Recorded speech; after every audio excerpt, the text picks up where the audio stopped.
The first home I can remember was an apartment on Walker Street in Berkeley, California. My unorthodox nuclear family, my mom, her sister, and my cousin, moved there in 1977 when I was 5. Walker Street would be my home on and off for the next 30 years. It's a little cul-de-sac street tucked away from the bustle of the city and was an amazing place to grow up.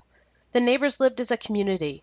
Childcare was as simple as finding an adult who was home. Block parties were legendary, and folks helped each other through hard times. The spirit of community soared and was expressed in many ways. Walker Street was dominated by a hulking triplex everybody called the House. The house was built in 1919 and in 1971 was purchased by a group of concerned neighbors when the absentee owner allowed it to be foreclosed upon and it began to attract transients. The neighbors pooled their money and purchased it for $32,000, each contributing a small amount towards the down payment. The couple with the best credit took out the loan in their name and then executed a grant deed that divvied up the house to the rest of the investing neighbors. The agreement was that the house should be made available to low-income families and that rents would be paid into a slush fund to pay the mortgage and expenses. The neighbors all agreed that no person would ever make a profit off the venture. The grant deed was signed, notarized, and distributed to all parties. It was an idealistic agreement that would later have serious legal ramifications. My mom had worked hard all her life, but as a single mother she had no safety net. As a child, never having known familial or financial stability, her mission was to make sure that I had both. My aunt and cousin moved into the house first, and when a second apartment became available, my mom jumped at the chance and we moved in as well. My mom eventually became the house manager and was responsible for collecting rents and keeping the books. My childhood in the house was happy and stable.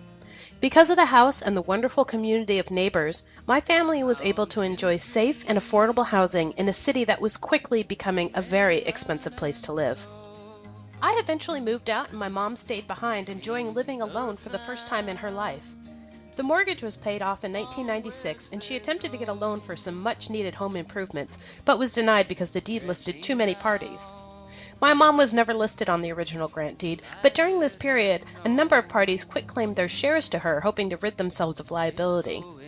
Though a loan was not possible, my mom was glad to have something tangible, shares in her own home where she could remain as long as she liked. She often expressed how glad it made her to know that I would always have a home I could return to. Around 2002, my mom developed a debilitating autoimmune disease and was forced to leave her job. Had it not been for the house, I doubt she would have been able to afford to live on her disability payments. She passed away on January 18, 2008. My mother's death forced a decision to be made about the house. I'd inherited 36%, and none of the other owners wanted anything to do with it. I felt I needed to finish the job my mom had started and sort out the title once and for all. I had no idea of the wasp's nest I was about to kick. My goal was to donate the property to an organization called the Bay Area Community Land Trust, and over the next few years I worked with lawyers, the tenants, the other owners, and the land trust to come up with a plan for the donation. However, it was discovered that the original grant deed was never recorded. Upon this discovery, the family who had taken out the loan originally and executed the grant deed decided to seek a payday rather than uphold the agreement made in 1971. The heirs of that family began harassing tenants, breaking into units, and leaving threatening messages. Though they had already quitclaimed their shares to my mom, they took advantage of the clerical oversight for their own profit. According to California law, the grant deed was still valid even though it wasn't recorded, and after several years of litigation, they finally agreed to a settlement, relinquishing once again their claim on the property, and I became sole owner of the house on Walker Street. Clean title in hand, I donated the house to the Berkeley Community Land Trust, and it became the first newly formed co-op in Berkeley in almost 20 years. While I hadn't lived in the house for many years myself, I know the young family in the downstairs unit, the unit my aunt and cousin lived in, who can afford to send their child to Berkeley's coveted public schools. I grew up with the man in the other downstairs unit, whose mom was one of the original investors, and who now gets to stay in the only house he's ever lived in.